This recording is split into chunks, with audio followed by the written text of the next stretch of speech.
လောကမှာလူတွေကအပြစ်တင်ကြတယ်ဒုက္ခရောက်ပြီဆိုရင်ဒီလူကမလုံးတင်တာကိုလှုပ်တာကိုပြောနေရှိကြတယ်နော်မလုံးတင်တာလှုပ်ရင်ဒုက္ခရောက်တာအမှန်ပဲမစားတင်တာစားလို့ဒုက္ခရောက်တာမသွားတဲ့နေရာသွားလို့ဒုက္ခရောက်တာမပြောတဲ့စကားပြောလို့ဒုက္ခရောက်ဒီလိုသူကချက်ပြီးတော့ကြည့်မယ်ဆိုရင်မတွေးတဲ့နာတွေးလို့မပြောတဲ့နာပြောလို့မလုံးတဲ့နာလှုပ်လို့ဆိုတာလောကမှာအပြစ်ဆိုတာဒီလိုသတ်မှတ်ပြီးတော့ဖော်ပြတာအများစုကမလုံးတဲ့နာကိုလှုပ်ရင်အပြစ်လို့ဆိုကြတော့လည်းပဲလှုပ်တဲ့နာကိုမလှုပ်ဖဲနေတဲ့အခါကျတော့တိတ်ပြီးအပြစ်ပြောလို့မရှိကြဗျာလှုပ်တဲ့နာကိုမလှုပ်ဖဲနေခြင်းဟာလည်းပဲကောင်းကျိုးချမ်းသာမှဆုံးရှုံးရခြင်းဆိုတာကိုဖြစ်စေတယ်ပေါ့ဒါကြောင့်မို့စာပေကျမ်းကမှဆိုတဲ့စကားလေးကအကတ္တပကရဏံဝိယမလှုပ်တဲ့နာကိုလှုပ်ခြင်းကဲ့သို့ကတ္တပကရဏံပိကတ္တပအခရဏံပိလှုပ်တဲ့နာကိုမလှုပ်ခြင်းဟာလည်းပဲဒေါသောယေဝကောင်းကျိုးချမ်းသာတွေကိုဖျက်ဆီးတတ်တဲ့အပြစ်ပဲလို့သူတို့ဆိုလိုတယ်ပေါ့နော်ဒါအရေးကြီးတယ်ဒါမို့လူဘဝရလာပြီဆိုတာအသိဉာဏ်ဟာဘာလဲလို့အခြေခံအဖြစ်ပြောမယ်ဆိုလှုပ်တဲ့နာနဲ့မလှုပ်တဲ့နာသိတာလှုပ်တဲ့နာနဲ့မလှုပ်တဲ့နာကိုသိဖို့အမှန်တမ်းအရေးကြီးတယ်မသိဘူးဆိုရင်ဘာဖြစ်လဲမလှုပ်တဲ့နာကိုလှုပ်တဲ့နယ်လို့ထင်တယ်လှုပ်တဲ့နာကြမလှုပ်တဲ့မှုလို့ထင်တယ်အဲ့ဒါကိုမောဟလို့ပြောတာမောဟရဲ့အဖြစ်ကအဲ့ဒါလောဘဖြစ်တာလူတွေသိကြတယ်ဒေါသဖြစ်တာလူတွေသိကြတယ်ထင်ရှားတယ်ပေါ့မောဟဖြစ်တာကြတော့သိပြီးတော့မောဟကြောင့်ဖြစ်တယ်ဆိုတာသိပြီးတော့မသိချဘူးဖြစ်တယ်မောဟကအဲ့ဒါပဲလှုပ်တဲ့နာနဲ့မလှုပ်တဲ့နာမသိတာမောဟမလှုပ်တဲ့နာကိုလှုပ်တဲ့နယ်လို့ထင်ပြီးတော့တွေးဝေးနေတာမောဟလှုပ်တဲ့နာကိုမလှုပ်တဲ့မှုထင်ပြီးမလှုပ်ဖဲနေတာမောဟသူ့ကြောင့်ဆိုးကျိုးတွေများစွာဖြစ်ပေါ်စေတတ်တယ်ဒါဟာအတ္တမအရေးကြီးတဲ့ချက်လောဘဒေါသမောဟလို့အကုသိုလ်ရဲ့အမြစ်အကုသိုလ်တွေခိုင်မာစေတဲ့သူတို့ကိုယ်တိုင်ကလည်းအကုသိုလ်လည်းဖြစ်တယ်အကုသိုလ်ရဲ့အမြစ်လည်းဖြစ်တယ်အမြစ်ဆိုတာအပင်ကိုရှင်သန်စေတာပဲပေါ့အကုသိုလ်တွေဆက်လက်ရှင်သန်နေဖို့ဆိုတာဟာလောဘဒေါသမောဟလို့ဆိုတဲ့ဒီတရားတွေပေါ်မှာယက်တည်နေလို့ဖြစ်တာပဲဖြစ်တယ်ဒါကြောင့်မို့ဘုရားရဲ့တရားတော်ရဲ့မှာအရေးကြီးဆုံးကတော့မောဟကိုနည်းနိုင်သမျှနည်းအောင်မောဟကိုဖယ်ရှားဖို့အသိပညာကိုစီးပူအထောက်ကြရတာဖြစ်တယ်ပေါ့လောကမှာလည်းလူတွေငယ်စဉ်တောင်ကြီးကလေးဘဝနေကြောင်းထားတယ်ဆိုတာလှုပ်တဲ့နာနဲ့မလှုပ်တဲ့နာတွေသိဖို့လူဘဝနေတတ်ထိုင်တတ်ဖို့ဆိုတာအဓိကထားသင်ကြားကြတာပဲပေါ့လှုပ်တဲ့နာနဲ့မလှုပ်တဲ့နာတွေခွဲခြားသိပြီးမလှုပ်တဲ့နာကိုရှောင်တတ်ဖို့လှုပ်တဲ့နာကိုလှုပ်တတ်ဖို့ဆိုတဲ့ဒီအရေးချင်းနှစ်ရက်ကိုရရှိဖို့ရအတွက်မိဘတွေကသာသမီတွေကိုဆုံးမကြတယ်ဆရာသမားတွေကတပည့်တွေကိုဆုံးမကြတယ်လူဖြစ်လာပြီဆိုလို့ရှိရင်အဲ့ဒါသိဖို့အတွက်လူတွေဟာပညာကိုစီးဖို့အထောက်ကြပြောရမယ်ဆိုရင်မောဟနည်းနိုင်သမျှနည်းအောင်ပညာကိုစီးဖို့အထောက်ကြတာပညာဆိုတာတိုက်ရိုက်စီးဖို့အထောက်လို့မရဘူးပညာရဖို့အတွက်မလုပ်ရလဲသုတလို့ခေါ်တဲ့သင်ယူမှုကသွားတာဖြစ်တယ်သင်ရမယ်အခုမြတ်စွာဘုရားဟောတဲ့အဆုံးအမတရားတော်တွေကိုကြားနာတယ်ဆိုတာသင်ယူခြင်းပဲဖြစ်တယ်တရားဝဲကျင့်ပါပြီတရားနာတယ်ဆိုတာသင်ယူခြင်းတစ်မျိုးပဲနော်ဒါမို့သုတကိုအင်္ဂလိပ်လိုပြန်တဲ့လူတွေက hearing လို့မပြန်ဘူး learning လို့ပဲပြန်ကြတယ်နားနဲ့သင်တာနားထောင်ပြီးတော့မှတ်သားတာဒါသင်ယူခြင်းလို့ပဲပြန်အဲ့ဒီသင်ယူခြင်းဟာပညာလားလို့ဆိုမဟုတ်သေးဘူးပညာဖြစ်ဖို့အတွက်စဉ်းစားစရာအချက်လက်တွေကိုပေးခြင်းသာလည်းဖြစ်တယ်ပေါ့အကြောင်းအရာတွေကိုဖော်ပြထားတယ်အမှားနဲ့အမှန်ကိုခွဲခြားပြီးတော့ပြောထားတယ်အဲ့ဒီပုံမှာဆင်ញင်သုံးသပ်ပြီးတော့လက်တွေ့ကျင့်သုံးလို့ကိုယ်တိုင်သိလာတဲ့အသိချာတော့မှပညာလို့ခေါ်တယ်ဆိုလိုတာကသုတ္တနဲ့ပညာသုတ္တုတာသုတ္တဝဋ္ဌဏီနားထောင်လို့တဲ့ဆန္ဒသင်ယူလို့တဲ့ဆန္ဒဟာသုတ္တကိုဖြစ်ပွားစေတယ်လို့တရားနာခြင်းအဖြစ်သုတ္တကိုဖြစ်စေတယ်ထိုသုတ္တဘာကိုဖြစ်စေတော့သုတံပညာယဝဋ္ဌနံနားထောင်ခြင်းသင်ယူခြင်းကပညာအသိပညာကိုဖြစ်ပေါ်စေတယ် ပညာကဘာလောက်တာတော့ဆိုပညာယအထံသနာတိဘဝအဓိပ္ပာယ်ကိုနားလည်သွားတယ်ဘာလောက်ရမယ်ဆိုတာသိတယ်ဘာမလောက်ရဘူးဆိုတာသိသွားတယ်အဲ့ဒါပညာလို့ခေါ်တယ်နော်အဲ့ဒီသိသွားတဲ့အသိကိုပညာလို့ခေါ်တာပဲညာတော့အထောဒုက္ခဟောအဲ့ဒီသိသွားတဲ့အသိကမှလူတွေကိုဘဝလမ်းကြောင်းမှာအစဉ်ပြေစေတယ်လို့ဆိုလိုတာပေါ့ချမ်းသာတယ်ဆိုတာဘဝမှာအစဉ်ပြေသွားအမှားအယွင်းမရှိတော့ဒါကြောင့်မို့မောဟကိုပယ်ဖို့ရအတွက်မြတ်စွာဘုရားကပညာဘာဝိတ္တပမောဟတပဟာနာယတွေ့ဝေခြင်းဆိုတဲ့တွေ့ဝေစေတတ်တဲ့မောဟတရားကိုဖယ်ရှားပစ်ဖို့အတွက်ပညာကိုကိုယ်တဏ္ဍာမှာဖြစ်စေရမယ်တိုးပွားစေရမယ်လို့သူဟောတာအဲ့ဒီပညာရဖို့အတွက်ကြတော့ဘာတွေနဲ့လောက်ကြပြန်တုတ္တလို့ခေါ်တယ်နားနဲ့နားထောင်ခြင်းခဏခေတ်ကြတော့စာအုပ်စာရနေဖတ်ရှုခြင်းမြင်เสียကြားเสียကိုရှိမှလုပ်တဲ့အလုပ်တွေမြင်တာကိုမှတ်သားထားတယ်ကြားတာကိုမှတ်သားထားတယ်ဘဝအတွေ့အကြုံတွေအကြားအမြင်တို့ဒါကြောင့်ပေါင်းပြီးတော့သုံးတာနော်မီဒီယာနှစ်ခုရှိတယ်ပညာရဖို့အတွက်မျက်လုံးနဲ့နားပေါ့မျက်လုံးနဲ့နားချိုယွင်းသွားပြီဆိုလို့ရှိရင်ပညာသင်ဖို့တော်တော်ခက်သွားပြီမျက်လုံးနဲ့ပညာသင်တဲ့ဒီကနေ့ခေတ်မှာရှေးတုန်းကတော့နားနဲ့သင်တာများတယ်ဒါကြောင့်မို့တုတ္တဆိုတဲ့စကားလုံးကိုဦးစားပေးပြီးသုံးတယ်နားထောင်ပြီးသင်တာပိုတိကျတယ်သူဆိုလို့ရှေးတုန်းကတော့ oral tradition နဲ့ဆိုမြတ်စွာဘုရားဟောတဲ့တရားတော်တွေကိုနှုတ်တဲ့ဆောင်ပြီးတော့မှတ်သားထားပြီးအသိဉာဏ်နဲ့စဉ်းကျင်စဉ်းစားကြတာအဲ့တော့တရားနာရယ်ဆိုတဲ့နေရာမှာလည်းပဲပထမကနာကြားခြင်းနာကြားတဲ့အခါမှာအာယုစူးစိုက်ခြင်းနာကြားအာယုစူးစိုက်လို့အကြောင်းအရာနဲ့စကားလုံးကိုမှတ်သားခြင်းဆိုတဲ့ဓာရဏဒါတာပြီးတဲ့အခါကျတော့မနတနုဖိခိတာစိတ်နဲ့ဆင်ញင်သုံးသပ်ပြီးဒိဋ္ဌိယသဗ္ဗတိဝိဒါလို့အထိပ္ပယ်ကိုပိုင်ပိုင်ခြားခြားသိပြီးသိဉာဏ်ဖြစ်ပေါ်လာပြီဆိုမှပညာဒီလိုသွားတာနော်အစစ်စစ်ဒီလိုသွားတာပဲဖြစ်တယ်ဟောဒါကြောင့်မို့ရဗုဒ္ဓရဲ့အဆုံးအမမှာအသိပညာဟာအလွန်တန်ဖိုးရှိတာအရေးကြီးဆုံးဖြစ်လို့မြတ်စွာဘုရားကပညာနရဏရတနာပညာဟာလူသားတို့ရဲ့တန်ဖိုးမဖြတ်နိုင်တဲ့ယရဏတစ်ပါးပဲဖြစ်တယ်လို့သူဆိုခဲ့ရမြတ်မကအာလောကဘိလူကြီးရဲ့အမေကိုဖြည့်တဲ့အခါမှာလည်းပဲပညာကိုဘယ်နည်းနဲ့ရနိုင်တယ်လို့ဆိုသုတ်တုတာလည်းပဲဒီပညာနားဆိုင်ထောင်ခြင်းကသိလို့စိတ်ကြားလို့စိတ်နားထောင်လို့စိတ်မှတ်သားလို့စိတ်တွေဟာအဲ့ဒီစိတ်ဆန္ဒတွေဟာ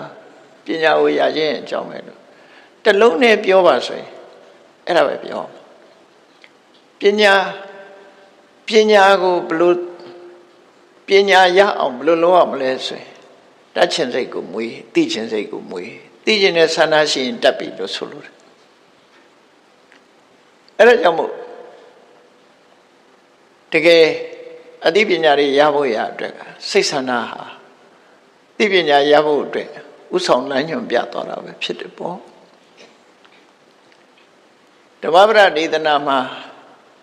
မြတ်စွာဘုရားဖြစ်ပေါ်လာတဲ့အကြောင်းအရာတစ်ခုသုံးသပ်ပြီးခုခေတ်စကားနဲ့ပြောမစို့သီဝရီတစ်ခုထုတ်ပြီးတော့နော်အဆိုမိတ်တစ်ခုထုတ်ပြီးအဲ့ဒီအဆိုမိတ်ဟာအလုံးကိုတိကျပြီးနိယမသဘောတရားကိုဆောင်းပြီးတော့သရဝရီအတွက်ခိုက်လိုင်းသဘောဖြစ်သွားအဲ့ဒါဓမ္မပဒမှာမြတ်စွာဘုရားရဲ့အဆိုမိတ်လေးတွေကိုမှတ်သားဖို့ဒီကနေ့အပိုင်း13မှာမြတ်စွာဘုရားဆုံးမခဲ့တဲ့ဓမ္မပဒဒေသနာကဘာလဲလို့ဆိုရင်ကုသိုလ်ကောင်းမှုပြုသူနဲ့ပတ်သက်ပြီးတော့ကုသိုလ်ကောင်းမှုပြုဖို့အကျိုးတရားနဲ့တိုက်တွန်းပြီးတော့ကုသိုလ်ဆိုတာပြုရမယ်ဆိုတဲ့သွန်သင်ချက်နဲ့ဆုံးမဩဝါဒပေးတာပဲဖြစ်တယ်ကုသိုလ်ပြုတဲ့ပုဂ္ဂိုလ်ဟာ ကျိုးရလဒ်ပါရှိတယ်ဆိုဖော်ပြတဲ့အနေနဲ့ဒီဒေသနာတော်ကိုဟောတာဖြစ်တယ်ဒေသနာတော်ကတကယ်ရှင်းရှင်းလေးဣဒနန္ဒတိပစ္စနန္ဒတိကတပုံညောဥပယထနန္ဒတိအပြစ်ကင်းပြီးကောင်းကျိုးချမ်းသာကိုရစေနိုင်တဲ့ကုသိုလ်တရားအဲ့ဒီကုသိုလ်တရားလုပ်ပြီးတဲ့ပုဂ္ဂိုလ်တိုင်းကောင်းမှုကုသိုလ်လုပ်ထားလို့ကောင်းမှုကုသိုလ်ရှိတဲ့ပုဂ္ဂိုလ်တိုင်းဟာဘယ်လိုအကျိုးတရားတွေကိုရနိုင်တော့ဣဒနန္ဒတိလက်ရှိဘဝမှာလည်းပဲနှစ်သက်ပျော်ရွှင်ရတယ်ပစ္စနန္ဒတိနောက်ဘဝရောက်တဲ့အခါမှာလည်းနှစ်သက်ရတယ်ပျော်ရွှင်ရတယ်ဥပယထနန္ဒတိဒီဘဝမှာလည်းနှစ်သက်เสียနောက်ဘဝမှာလည်းပဲနှစ်သက်เสียနှစ်ဘဝလုံးမှာနှစ်သက်ကျင့်တ်เสียတွေနဲ့ပဲတွေ့ရမယ်လို့သူတို့ပြောတာဆိုလိုတာကကုသိုလ်ကောင်းမှုရဲ့အကျိုးဟာမင်းကောင်းတာတွေနဲ့ကြီးတွေ့ပြီးတော့မင်းဘဝဟာဘယ်တော့ဖြစ်ကြည်နူးနေရမယ်လို့ပြောတယ်ကုသိုလ်လုပ်လို့ရှိရင်ကုသိုလ်ရဲ့အကျိုးတရားဟာကြည်နူးမှုဖြစ်စေမှာပဲဖြစ်တယ်နှစ်သက်เสียတွေနဲ့ကြီးတွေ့မယ်ကုသိုလ်ကောင်းမှုလုပ်လိုက်ပြီးဆိုရင်ဒီကုသိုလ်ကောင်းမှုကြောင့်မို့လို့လုပ်ပြီးတဲ့အချိန်လေးမှာတည်းပဲနှစ်သက်เสียကျင့်တ်เสียဖြစ်ရတယ်အကျိုးပေါ်တဲ့အခါမှာလည်းပဲနှစ်သက်เสียကျင့်တ်เสียဖြစ်တယ်ဒီဘဝမှာနှစ်သက်တာနောက်ဘဝမှာလည်းနှစ်သက်เสียမကြိုက်တဲ့အရာဆိုတာတခုမှမဖြစ်ဘူးဒါကုသိုလ်ရဲ့အကျိုးတရားကိုပြောပြတာနော်မြတ်စွာဘုရားကကုသိုလ်ကောင်းမှုလိုက်ဒါကြောင့်မို့ဘဝတိုင်းမှာဒီဘဝလည်းနှစ်သက်ခြင်းနဲ့ပီတိဖြစ်ခြင်းနဲ့နောက်ဘဝမှာလည်းပီတိဖြစ်ခြင်းနဲ့ဆိုရင်ဘာလို့ကုသိုလ်လုပ်လို့ပြောတာကုသိုလ်လုပ်ရင်မင်းပီတိဖြစ်ရမယ်နှစ်သက်ရတယ်ပီတိဖြစ်ရတယ်ချစ်နိုင်ရတယ်ဝမ်းသာရတယ်ဒီလိုဆိုလို့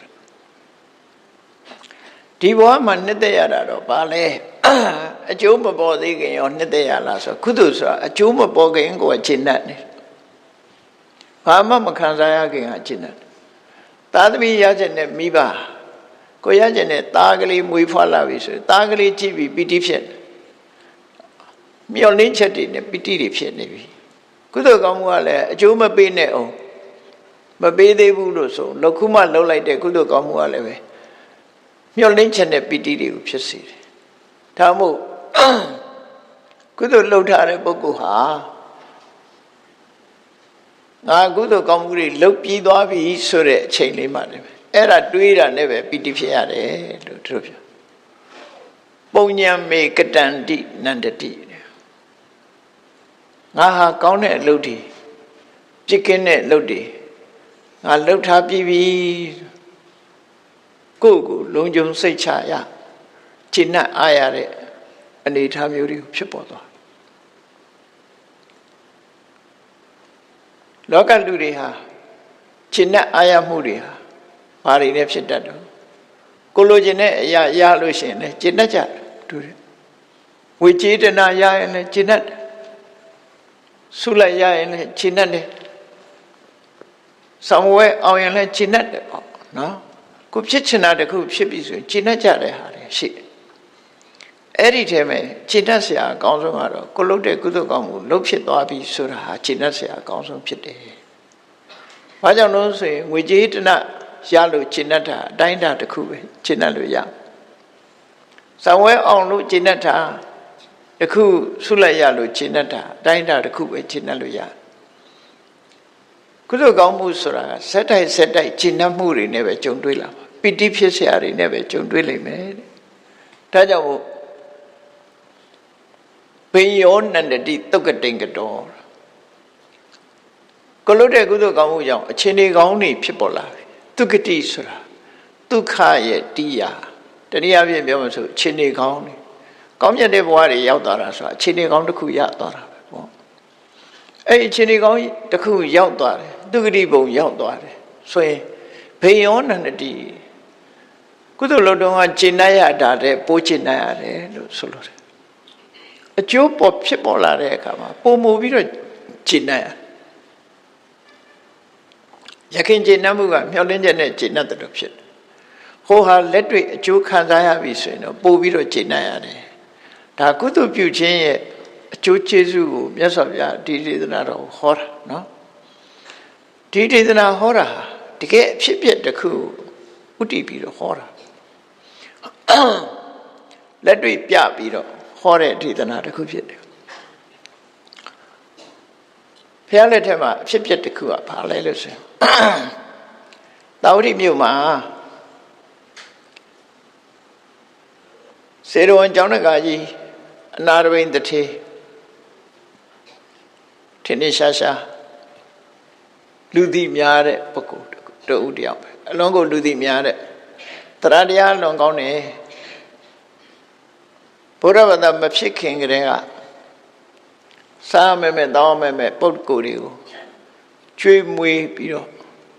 နေ့စဉ်အလှကြီးပေးတဲ့ပုဂ္ဂိုလ်ပေါ့သူ့ရဲ့ငယ်နာမည်ကသုဒ္ဓတ္တလို့ခေါ်တယ်တာဝတိမြို့ကသုဗ္ဗနဆိုတဲ့တထေးကြီးရဲ့သားသူကသုဒ္ဓတ္တ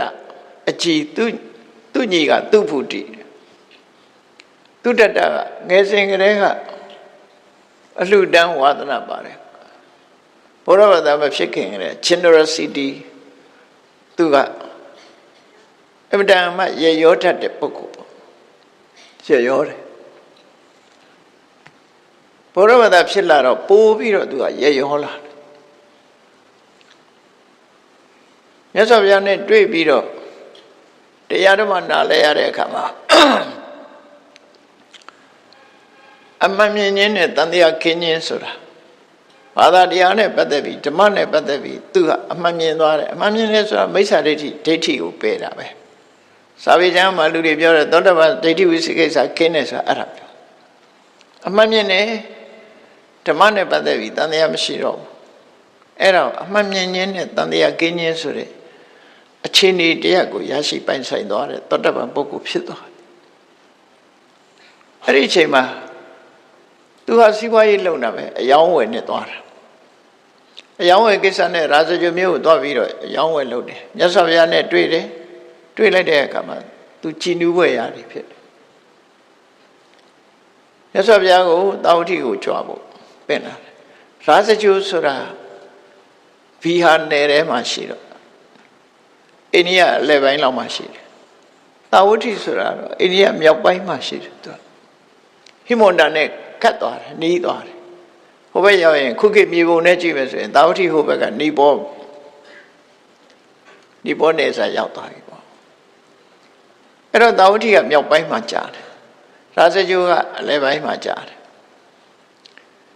ရာဇဂိုကနေပြီးတော့မြတ်စွာဘုရားကိုတာဝတိကိုပင့်တယ်တာဝတိဆိုတာအယောင်းဝယ်ကောင်းပြီးတော့လွန်စီကားတဲ့မြို့ကြီးဖြစ်လို့ဘာကြောင့်တာဝတိလို့ခေါ်တော့လို့အဓိပ္ပာယ်ကိုဖော်ဆောင်တဲ့အခါမှာအဓိပ္ပာယ်မျိုးမျိုးဖော်ဆောင်တော့လည်းပဲအဓိပ္ပာယ်တစ်ခုကတော့ဘာလို့ဆိုရင်တာဝတိမြို့မှာမရှိတဲ့ကုန်ပစ္စည်းမရှိဘူးအလုံးရှိတယ်လို့ဆိုလို့တယ်တပ္ပံအဋ္ဌိတာဝတိတာဝတိကသိပ်ပြည့်ပြည့်စုံလို့ရှိတယ်ရန်ကုန်မြို့လိုပေါ့ဘာဝယ်ရတယ်ကုန်ရှိတယ်ပေါ့စူပါမားကတ်ကြီးတွေတောင်းဝယ်ကုန်ရအားလုံးရှိတယ်ဆိုတဲ့အဓိပ္ပာယ်ပဲတာဝတိမြို့နော်နောက်တနည်းကတော့သဝဋ္ဌရဲ့သိရဲ့သင်္ကန်းကျောင်းမှာမြို့တည်တယ်လို့လဲဒီလိုသမိုင်းကျောင်းအရာပြောတာအဲ့ဒါတွေလက်တွေ့ကတော့တာဝတိမြို့ဟာအားလုံးရှိတယ်စီကားတဲ့မြို့ကြီးမြတ်စွာဘုရားကိုအဲ့ဒီကိုပင့်တာမြတ်စွာဘုရားသတင်းသုံးမဲ့နေရာကိုရှာကြံတဲ့အခါမှာသူစေတမင်းသားရဲ့ဥယျာဉ်ကိုဝယ်လိုက်တာ18ကလေးပေးရတယ်ငွေတပြားတွေခင်းဒင်္ဂါးတွေကိုမြေပြင်အနှံ့ခင်းပြီးတော့ဒီဈေးဆိုတာဟာမြေဈေးဆိုတာကိန်းကနန်းနဲ့ဆိုတာမဟုတ်ဘူးမြေပြင်ကိုဒင်္ဂါးခင်းပြီးတော့ဝယ်ရမယ်လို့ဆိုတာနော်အဲ့ဒါနဲ့ခင်းပြီးတော့ဝယ်လိုက်တာ18ကလေးကုန်သွားတယ်ကျောင်းဆောက်တာက18ကလေးကျောင်းရည်သက်ချတာက18ကလေးအလုံး54ကလေးရဲရောသာသနာမှာလှူဒန်းခဲ့တယ်သူ့မှာမြတ်စွာဘုရားတာဝတိမြို့စီရင်ကျောင်းမှာသတင်းသုံးတဲ့အချိန်မှာစာပေထဲမှာပါတဲ့အရေးအတွက်ရပြောမယ်ဆိုရင်သား2ယောက်နဲ့သမီး3ယောက်ရှိတယ်သား2ယောက်ကကာလဆိုတာ1ယောက်တတ္ထာဆိုတာ1ယောက် တတ္တကတော့နောက်ပိုင်းမှာသင်္ကန်းဝတ်သွားတယ်ကာလဆိုတာတော့မလိမ္မာလို့ဘုရားเจ้าကိုပတ်ဆက်ပေးပြီးတရားနာလွတ်ရတယ်နောက်ပိုင်းတော့သောတပန်ဖြစ်သွားတယ်သူတယ်ကာလနဲ့တတ္ထသား2ယောက်သမီးက3ယောက်ရှိတယ်အကြီးဆုံးသမီးကမဟာတုပတ္တာသားသမီးတွေကလည်းလိမ္မာကြတယ်လို့ပြောရမှာဖြစ်တယ်အနာရဝိတ္တိဆိုတာခုခေတ်စကားနဲ့ပြောရင်သာဝတိမျိုးရဲ့မျက်နှာဖုံးပေါ့လူတိုင်းကကုသိုလ်ကောင်းမှုလုပ်ခြင်းသူ့ဖိတ်ကြရတာဝိသခာလည်းထို့တူပဲဝိသခာတို့သူနဲ့ကျောင်းတကာကြီးနာတပိနဲ့ပုပ္ပယုံကျောင်းမကြီးဝိသခာတို့အိမ်မှာနေရတယ်မရှိဘူးသူတို့အိမ်မှာပုံမှန်အားဖြင့်တနေ့ကိုယဟန်2000အမြဲတမ်းလှူဒန်းနေတာအဲ့ဒီယဟန်2000ကိုလှူဖို့ရအတွက်ဝိသခာကသူကိုယ်တိုင်မလုံနိုင်တဲ့အခါမလုံနိုင်ဘူးဆိုတာသူများအိမ်တွေကိုလိုက်ပြီးတော့လှုပ်ပေးနေရသူတို့ဖိတ်တော့သွားပြီးလှုပ်ပေးရသမီးလေးတယောက်မြီးလေးတယောက်ကိုသားရဲ့သမီးကိုထားတယ်သူတောင်းဝန်ယူပြီးတော့အိမ်မှာတန်ခါဝေယဝဆလုပ်ဖို့အနာရဘိန်ကတော့အကြီးဆုံးသမီးကိုတောင်းဝန်ပေးပြီးတော့သူကိုယ်စားဝေယဝဆလုပ်စီတယ်နေ့စဉ်အိမ်ပစ်နဲ့တန်ခါတွေကိုဆွန့်ကတ်တယ်ခဏခေတ်လောက်တော့လုံးမရှုပ်ဘူးပေါ့ခဏခေတ်ကတော့ဆွန်ပွဲပြင်ရမယ်ပကံခွဲရောက်တွေဆေးရမယ်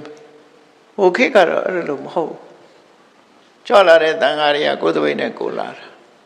ရှောက်တဲ့အခါထိုင်ဆွန်းတဲ့တပိတ်ထဲကိုတပိတ်ထဲမှာ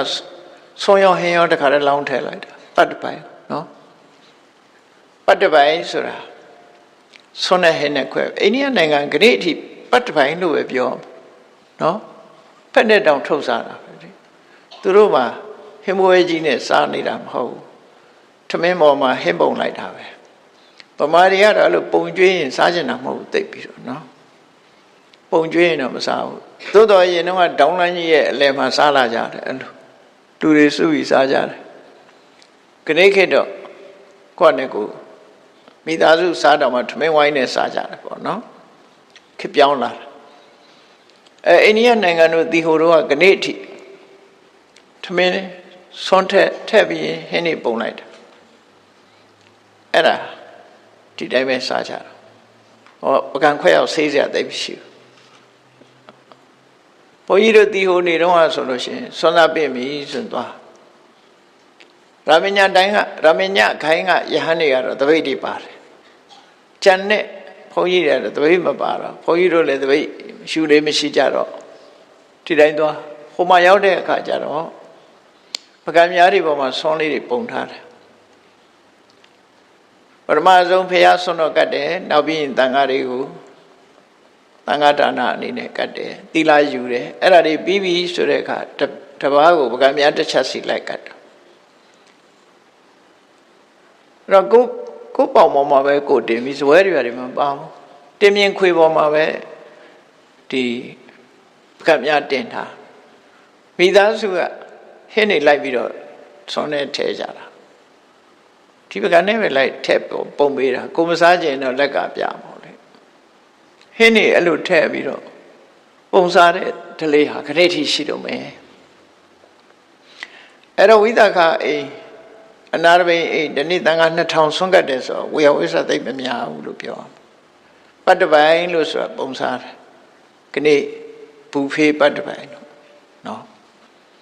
ဘူဖေးဆိုတာတော့ကိုယ့်ကိုယူစားတာဘူဖေးပတ်တပိုင်ကတော့တစ်ခွက်ထဲမှာပုံထည့်ပြီးစားတာအဲ့ဒါမြတ်စွာဘုရားလက်ထက်ကဘုရားကိုယ်တော်မြတ်လည်းအဲ့တိုင်းပဲဖုံးပေးတာတော်တော်အလုတ်သက်တာ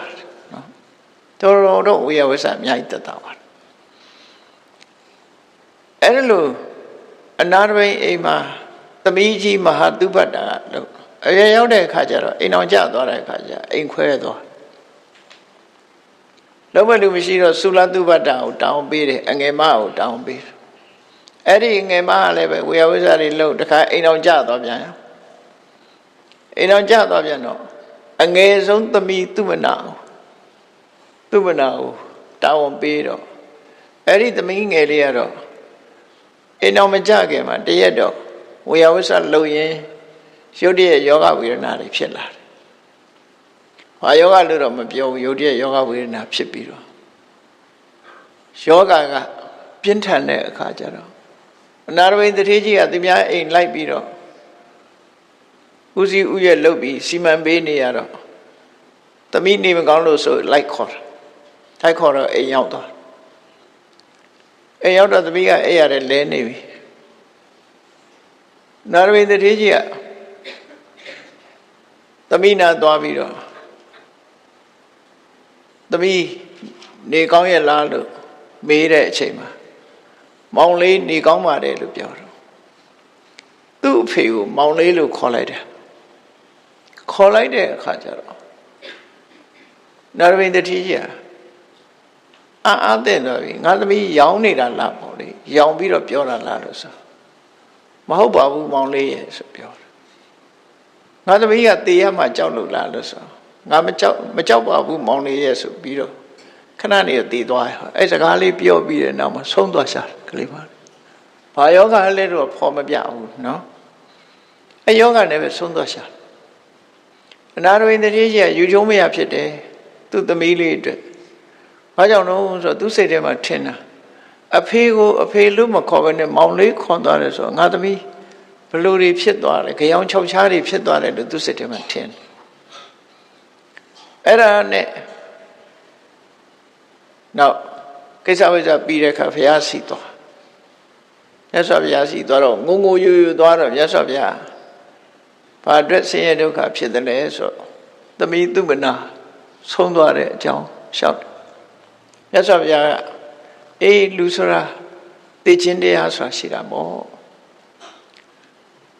သက်ရှင်ခြင်းဆိုတာစီဝိန်ထင်လင်းသက်ရှင်ခြင်းကသိချင်းနောက်ဆုံးရှိချေ၏ဒါဟာကျွတ်တင်ပြီးတော့စဉ်းစားထားရမယ်အရာဖြစ်တယ်ဆိုတာရှင်ဘုရားတဲ့တပည့်တော်သိရမှာဆိုတာတော့အဲ့ဒီအတွက်ကိုဝမ်းနဲ့ခြေကွဲမှုမဖြစ်ပါဘူးတဲ့ပေကံဒီမှာတပည့်တော်သမီးလေးကကြောင်ကရမ်းဖြစ်သွားတာအတွက်စိတ်မကောင်းတာပါဆိုဘယ်လိုဖြစ်လို့လဲဆိုတော့ခုနပြောပြအဲ့ဒါကြောင်ကရမ်းဖြစ်တာမဟုတ်ဘူးသူပြောတာအမှန်တဲ့မြတ်စွာဘုရားဖြေရှင်းပေးတယ်ဘာကြောင့်လို့ဆိုလို့ရှိရင်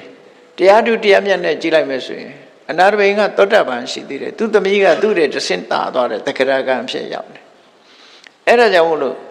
တရားအဆင့်အားဖြင့်သူကငဲနေပြန်တယ်နော်အဖေကဒါမျိုးခေါ်တာထမရဲ့အဖရဲ့တာတလာချီဆိုတာမျိုးနော်သမီးကနေအဖရဲ့ချီသွားဥပနာဒေဝီကတရားနာရင်ဝေယဝဆလုပ်ရင်နဲ့သူကတက္ကရာကံထိအောင်ဖြစ်သွားတယ်အနာရဘိန်တထေးကြီးကသောတာပန်ပဲရှိသေးတော့ဒါကြောင့်မို့သူ့ဖေကိုအတိပေးလိုက်တဲ့အနေနဲ့မောင်လေးလို့ခေါ်သွားတာအဓိကကတော့သူ့ဖေကသောတာပန်ပဲရှိသေးတယ်သူကသူ့တဲ့တဆင်းမြင့်သွားပြီတက္ကရာကံရောက်နေပြီဆိုတာတတိပေးသွားတယ်သဘောအဲ့ဒါလို့သူတော်ကောင်းတွေဟာသူတို့ရဲ့အကြောင်းတွေကိုတိမှတ်ပြုဖို့ရအဲ့ဒါလို့ပေးလေပေးထားရှိတယ်ပေါ့နော်ပေးလေပေးထားရှိတယ်အဲ့ဒါကိုအဓိပ္ပာယ်ဖော်တတ်ဖို့လိုတာပေါ့နော်တခါတော့ဆိုလို့ရှိရင်ရဟန်းတော်တစ်ပါးမထေရကြီးတစ်ပါးယောဂဝိရဏသဲလို့သူတို့တွေကမေးကြတယ်တရားဓုတရားမြတ်ဘယ်ရောက်သွားပြီလဲဘယ်အဆင့်ရောက်ပြီလဲလို့ဒီကနေ့ကျမေးကြတရားဓုရမြတ်မေးကြတဲ့အခါမထေရကြီးကဘာပြောသွားတော့ဆိုသူကသိပြီးတော့ဟိုယဟန္တာမဖြစ်သေးတော့သူပြောမှနည်းနည်းရှက်တယ်ပေါ့နော်သူ့အဆင့်ကယဟန္တာမရောက်သေးတော့သူဘာပြောသွားတော့ဆိုရင်နတ္ထိကိဉ္စီလို့ပြောတယ်နတ္ထိကိဉ္စီရဲ့အဓိပ္ပာယ်ကဘာတော့ဘာမှမရှိဘူးလို့ပြောလိုက်တော့ဘာမှမရှိဘူးဆိုတဲ့အဓိပ္ပာယ်လည်းရတယ်ကိုနတ္ထိကိဉ္စီလို့ပြောလိုက်တဲ့အခါအဲ့လိုပြောပြီးတော့ပြန်တော်မူသွားတဲ့အခါတပည့်တွေကစိတ်မကောင်းဖြစ်တယ်ငါတို့ဆရာကြီးကဘာတရားဓုမှရမသွားရှာဘူးဆိုပြီးတော့စိတ်မကောင်းဖြစ်တယ်မြတ်စွာဘုရားစီသူတို့ဝမ်းနဲ့ပန်းနဲ့သွားလျှောက်တဲ့အခါကျတော့မင်းတို့ဆရာကြီးကဘာမှမရှိဘူးမဟုတ်ဘူးနတ္ထိကိဉ္စီဆိုတာအနာဂံဖြစ်လို့အကိစ္စဉာဏဘုံရောက်သွားတော့ तू မပြောချင်လို့အဲ့ဒါလေးပဲပြောသွားတယ်လို့ဆိုတော့အနာဂံဖြစ်သွားတယ်လို့ဆိုလို့နော်အဲ့တော့အတိပ္ပယ်ဖော်တာဟာအမတ္တမအရေးကြီးတာနော်ရှုပ်ဝက်ပြီးတော့ပြောသွားလိုက်တာခုနကလည်းပဲသူ့မနာကလည်းသူ့အဖေကို ဆုံးမသွားတဲ့အထိပ္ပယ်ပဲသူ့ဖေတဲ့သူကအစင်းမြင့်နေပြီဆိုတာကြောင့်မလို့သူ့ဖေကိုမောင်လေးလို့တမင်ခေါ်လိုက်တာတရားထုအနေနဲ့သူကမြင့်လို့ခေါ်တာအဲ့ဒီမှာအနာရဝိန်တထေးကဝမ်းမြောက်ဝမ်းသာဖြစ်သွားတယ်သူရင်ထဲကရှင်းသွားတော့ကျင့်အားရ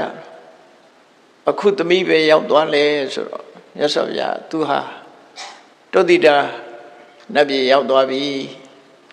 ဆိုတော့လူဘဝမှာနေတော့လည်းပဲမိဘတွေရဲ့အရေးအောက်မှာကုသိုလ်ကောင်းမှုတွေပြုပြီးတော့ပျော်ပျော်ရွှင်ရွှင်နဲ့နေသွားတာဟိုသမီးတွေကမှအိမ်တော်ရဲ့သားကြားပြီးတော့မိဘရင်ခွင်ကခွဲသွားသေးတယ်သူကမဟုတ်ဘူးမိဘရင်ခွင်အောက်မှာပျော်ရွှင်ချမ်းမြေ့စွာနေ့စဉ်နဲ့အမျှဝေယဝဆကုသိုလ်တွေလုပ်တယ်နောက်ဘဝကျတော့လေတုတ်တိတာနတ်ဘုံရောက်သွားတယ်တုတ်တိတာနတ်ဘုံဆိုတာတတန်အပြင်လူအရေးအတွက်နဲ့တွဲမယ်ဆိုလို့ရှိရင်58ခရီးနှစ်6တန်းနှစ်ပေါင်းကိုပြောတာနော်လူအရေးအတွက်နဲ့တွဲတာ58ခရီးနှစ်6တန်းတတန်းရှိတယ်အဲ့တော့ဒီလူဘဝတုန်းကလည်းပဲတထေသမီးချမ်းချမ်းသာသာကုသိုလ်ကောင်းမှုတွေလုပ်ပြီးပူရမပင်ရဒီလိုနေသွားတယ်အခုနောက်ဘဝရောက်တဲ့အခါကျတော့လည်းပဲတက်တန်းရှိပြီးတော့ကျင့်တတ်เสียကောင်းတဲ့ဘုံမိတ်များနေနေရလို့တုတိတာသူကျင့်တတ်လောကမှာကျင့်တတ်ဖို့ဆိုတော့ခက်တာနော်လူတွေဟာကျင့်တတ်ကြရလားလို့မေးချင်လိုက်လို့ရှိရင်ကျင့်တတ်မှုရှိတဲ့လူလည်းရှိဘူးမရှိတဲ့လူကလည်းမကျင့်တတ်သေးဘူးလေတခုရလို့လည်းကျင့်တတ်သေးတာမှမဟုတ်တာအဲ့တော့အပြည့်အဝကျင့်တတ်မှုဆိုတဲ့နေရာအမတမရှာတုတိတာဆိုအလုံးဟာသူ့ဘဝဟာမကျင့်တတ်စရာတခုမှမပါဘူးအလုံးကနေစရာတွေပုံမိတ်မှန်နေဘယ်နေရာကြည့်လိုက်ကျင့်တတ်စရာတွေနှစ်သက်စရာမျက်နှိုးစရာတွေကြီးပဲတွေ့ရမှာတုတိတာဆိုဒါကြောင့်မလို့အဲ့ဒီပုံကိုတုတိတာလို့နာမည်ပေးထားနော်နှစ်ချိုက်စရာကျင့်တတ်စရာအဲ့ငရဲပုံကြတော့လေမြတ်စွာဘုရားဘယ်လိုဟောထုံဆိုရဟန်းတွေကိုတုတ်တန်တစ်ခုမှာသဖတ်တာရဲ့တဏိကတုတ်တန်မှာဘာဟောသွားတာလဲရဟန်းတို့မင်းတို့တွေသိကံကောင်းကြတယ်လူဘဝရပြီးတော့တရားအထုတ်ခွင့်ရနေတာအလွန်ကံကောင်းတာလောကမှာသဖတ်တာရဲ့တဏိကငရဲဆိုတာရှိတယ်မျက်စိကမြင်လိုက်လို့ရှိရင်မြင်လိုက်တဲ့အရာမှန်သမျှကကြောက်မွဲ့ဖွယ်ရာထိတ်လန့်ဖွယ်ရာတွေကြီးပဲစိတ်ချမ်းသာစရာတစ်စက်မှမရှိဘူးမျက်စိကမြင်ရတဲ့ဟာတွေကကြားရတဲ့အရာတွေကလည်းပဲချီနူးစရာတစ်ခုမှမရှိဘူးအနံ့ကလည်းပဲချီနူးစရာတစ်ခုမှမရှိဘူးအရသာကလည်းပဲချီနူးစရာတစ်ခုမှမရှိဘူးမျက်စိနာနာလျာကာယခန္ဓာကိုယ်ထိတွေ့ရတဲ့ဟာတွေကလည်းဒုက္ခအတိတွေကြီးပဲခြေနှက်စရာတစ်ခုမှမရှိဘူးတွေးကြည့်ရင်လည်းကြောက်မဲ့ဖွယ်ရာတွေကြီးပဲဆိုမျက်စိနာနာလျာကာယအထိတွေ့တယ်အလုံးကိုကြမ်းတမ်းရက်ဆက်ပြီးဒလဇတ်ဆင်းရဲဒုက္ခတွေနဲ့ကြုံတာဘယ်လိုလုပ်တရားထုတ်လို့ရမလဲငရဲဆိုတာအဲ့လိုပဲဒလဇတ်ဆင်းရဲနေလို့နိရယဆိုတဲ့အဓိပ္ပာယ်ကအယဆိုတာချမ်းသာဒုက္ခနိဆိုတာမရှိတာချမ်းသာဒုက္ခတစ်စက်မှမရှိတဲ့နေရာကိုငရဲလို့ခေါ်တာပဲပါဠိစာပေကနိရယချမ်းသာကင်းတဲ့အယလို့ခေါ်တယ်ချမ်းသာကင်းတဲ့ဘုံဘဝကိုနိရယလို့ခေါ်တယ်လူပြေမှာချမ်းသာတာရှိသေးတယ်လေဆိုတော့ဥမာပဲသွားကြိုက်တဲ့အခါကျတော့ဒုက္ခရောက်တယ်မဟုတ်လားအဲ့လိုမရသွားကြိုက်တယ်နားကြိုက်တယ်ဆိုတာခံရခက်တယ်တခုနာကျင်နေပြီဆိုခံရခက်တယ်သို့တော့ဒီတိုင်းနေလို့ရှိရင်ဘာမှမဖြစ်ဘူးလေနေလို့ထိုင်လို့ကောင်းနေရင်ဘာမှဖြစ်ဟိုမှာအများရန်သွားကြိုက်နေတယ်လို့ခံနေရမှာစဉ်းစားကြည့်ပေါ့တွေးကြည့်အဲ့ဒါဆိုလိုက်လူတွေမှာတောင်နေမကောင်းထိုင်မသာရှိဒီကိုလုံးနာနေရထိုင်ခက်တယ်နိအဲ့သူတို့စီမှာသာဝရဒုက္ခတွေနဲ့ပဲနေကြရတာဖြစ်အခုတုတိတာကြတော့စတုမာရိတို့တာဝရိန်သာတို့ဆိုတာတွေကမကျေနပ်စရာတွေအများကြီးတွေ့တယ်တရားမင်းကြီးတောင်မကျေနပ်စရာတွေခဏခဏတွေ့ရနော်မကျေနပ်စရာတွေတွေ့တယ်တုတိတာကြတော့အဲ့လိုမကျေနပ်စရာတခုမှမတွေ့ရဘူးအလုံးကနှစ်ချိုက်စရာတွေကြီးပဲတွေ့ရမယ်ဒီလိုဆိုလိုတာပေါ့နတ်ဘုံတွေကလည်းသူ့နာမည်နဲ့သူပဲ နေမာနရတိဆိုတာကိုယ်စိတ်တိုင်းကြလေးဖန်ဆင်းပြီးတော့ပြောနေတဲ့နေရာနော်ကစားတာလို့ဖြစ်တယ်ကလေးတွေဆိုတာကိုယ့်အကိုအယုတ်ကလေးတွေလှုပ်ပြီးတော့ကစားကြတယ်ပျော်ကြတယ်လေကိုယ့်အကိုအိမ်လေးဆောက်ပကြီးလေးဆွဲအဲ့ဒါမျိုးလို့ကစားစရာနဲ့ပြောတာမျိုးလို့နေမာနရတိဆိုလဲကိုကြိုက်တဲ့ပုံစံလေးပြောင်းလိုက်ဥယျာဉ်ကလည်းကြိုက်တဲ့ပုံစံလေးလှုပ်လိုက်အဝတ်စားလည်းကြိုက်တဲ့ပုံစံဘယ်လောက်ထိအောင်လို့ဆိုနေမာနရတိပုံဆိုတာအသားဖြူခြင်းလည်းရတယ်အသားနေခြင်းလည်းရတယ်နော်ခုခေတ်ကဖြူတဲ့လူကမဲခြင်းတဲ့အခါကျတော့အမဲစာကိုခံပြီးတော့ဝတ်တာတွေ့တယ်နော်ဖြူတဲ့လူကလည်းမဲခြင်းနေတာခက်တာမဲတဲ့လူကလည်းဖြူခြင်းလိုက်တာမပြောနဲ့တော့ဖြူခြင်းနေကြတယ်ကိုကျင်တတ်တာမဟုတ်အဲ့နေမာနရတိပုံရောက်တဲ့အခါကျတော့ကိုကြိုက်တဲ့အရာချက်ချင်းရအတန်ဆိုလဲကိုကြိုက်တဲ့အတန်ချက်ချင်းပြောင်းလို့ရတယ် automatic စိတ်ကညှို့လိုက်တာနဲ့ဘုံမိမ့်မှန်နေဆိုလို့ရှိရင်လည်းအဖြူရောင်ဗိမ္မာန်ကြီးမကြိုက်ဘူးဆိုလို့ရှိရင်ဟာအဝါရောင်ဗိမ္မာန်ကြီးတာရွှေရောင်ဗိမ္မာန်ကြီးတာအကုန်ချက်ချင်းစိတ်ထဲကညှို့လိုက်တာနဲ့ပြောင်းပြီးသားပြောစပင်ဖြူလို့ဆေးဆိုးစရာမလိုဘူးစပင်ဖြူမကြိုက်ဘူးဆိုရင်ချက်ချင်းကြိုက်တဲ့အယောင်ပြောင်းလို့ရတယ်အလွန်ကောင်းတယ်အဲ့ဒါနေမာနရတိပေါ့နော်ဝိသခာကအဲ့ဒီပုံရောက်သွားတယ်နေမာနရတိပုံမှာဝိသခာအနာရဝိင္ကတုတ်တိတံမှာပရဏိဝိတဝတ္တဝတိဆိုတာတော့သူများတွေဖန်ဆင်းထားတဲ့ဟာကိုယ်စိတ်တိုင်းညကိုယ်စိတ်တိုင်းညသူများတွေကဖန်ဆင်းတာသူများဆောက်တဲ့အိမ်ပေါ်တက်နေရတယ်လို့ပဲသူကတော့သူကိုယ်တိုင်တော့မလုပ်ဘူးသူများလုပ်တာတွေကိုကိုယ်စိတ်တိုင်းညဖြစ်စေတယ်အဲ့ဒီနတ်ဘုံတွေဟာအလုံးဟာဒုက္ခဘုံတွေချပဲကောင်းဒုက္ခဘုံတွေကံတရားရဲ့အကျိုးပေးမှုကိုအပြည့်အဝခံစားရတဲ့ဘုံတွေဖြစ်လို့မျက်စိနာနာလျာကာယဆိုတဲ့အင်္ဂါယတ္တိနဲ့ကြုံတွေ့ရတဲ့အစင်တန်အနရတာလို့ခေါ်တဲ့ကာမဂုဏ်အထိတွေ့လို့ဆိုတဲ့ကာမဂုဏ်အာယုန်နဲ့မမောတွေ့တာပျော်ရွှင်စရာရှိတဲ့ပုံမျိုးမို့ကာမဘုံလို့ခေါ်တာဟာအဲ့ဒီဘုံတွေကပျော်စရာတွေနဲ့ပြည့်နေတဲ့ဘုံတွေလို့ဒီလိုပြောတာပေါ့နော်အဲ့တော့လူပြေကြတော့ချမ်းသာတဲ့အခါချမ်းသာဆင်းရဲတဲ့အခါဆင်းရဲဒါကြောင့်မို့လူတွေကတပန်းတာတော့ဆင်းရဲချမ်းသာနှစ်ခုတွဲနေသည့်အတွက်ကြောင့်တတိပိုကောင်းတယ်ရတော့အကျင့်ကိုကျင့်နိုင်တယ်လူတွေကကုသိုလ်ကောင်းမှုအတွက်အခွင့်အရေးပို့ကြတယ်ဒါဟာတန်ဖိုးရှိတယ်လို့ဆိုတာပေါ့နော်အေးအဲ့ဒါလို့တုတိတဘုံသူမနာဆိုတဲ့အနာတွေတထေးရဲ့သမီးငယ်လေးသူမနာဆိုတဲ့သမီးငယ်လေးဟာငယ်ငယ်ရွယ်နဲ့ဆုံးပြီးတော့တုတိတနတ်ဘုံရောက်သွားတယ်အဲ့ဒါကိုမြတ်စွာဘုရားကရှေ့ဆူပြီးတော့ဣဒနန္ဒတိပစ္စနန္ဒတိကတပုံညောဥပယထနန္ဒတိကုသိုလ်ကောင်းမှုလုပ်ရင်တဲ့သူမနာတိဝိတာမဟုတ်ဘူးဘယ်သူပဲဖြစ်ဖြစ်နော်ပုံညဆိုတာပု္ပ္ပဘဝနိဗ္ဗတိတိပုံညာလို့အထက်တန်းကြတဲ့ဘဝလူတွေပူဇော်ခံရတဲ့အလေးပြုခံရတဲ့ဘဝမျိုးကိုရစေနိုင်တယ်လို့ဒီလိုအဓိပ္ပာယ်ရတယ်တနည်းအားဖြင့်ပုဏ္ဏတိသောတေတိပုံဘဝမှာညဉ့်နွမ်းတဲ့အရာတွေကိုတုတ်တင်ရှင်းလင်းလို့ဖြူစင်တဲ့ဘဝမျိုးကိုရောက်တယ်ဒီလိုဆိုလိုတာပေါ့ဖြူစင်တယ်ဆိုတာအဆင့်တန်းမြင့်ဖြစ်တယ်ပေါ့နော်အဲ့ဒီလိုကုသိုလ်ကောင်းမှုဆိုတာအညစ်အကြေးတွေကိုဖြူစင်သွားစေတယ်လူတွေကလေးစားခံရတဲ့ဘဝမှာဖြစ်စေနိုင်တယ်ဆိုတဲ့ဒီကုသိုလ်ကံတွေလှုပ်ထားတဲ့ပုဂ္ဂိုလ်တိုင်းဟာတဲ့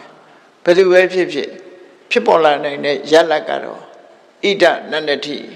ကုသိုလ်ကောင်းမှုဆိုတာလှုပ်တဲ့ဘဝမှာကိုကပီတိဖြစ်ရမယ်ပစ္စနန္ဒတိနောက်ဘဝရောက်ရင်လည်းပီတိဖြစ်ရမယ်ကတပုံညောဥပယထနန္ဒတိဒီဘဝမှာလည်းပီတိဖြစ်နောက်ဘဝမှာလည်းပီတိဖြစ်နှစ်ဘဝလုံးမှာပီတိဖြစ်ရမယ်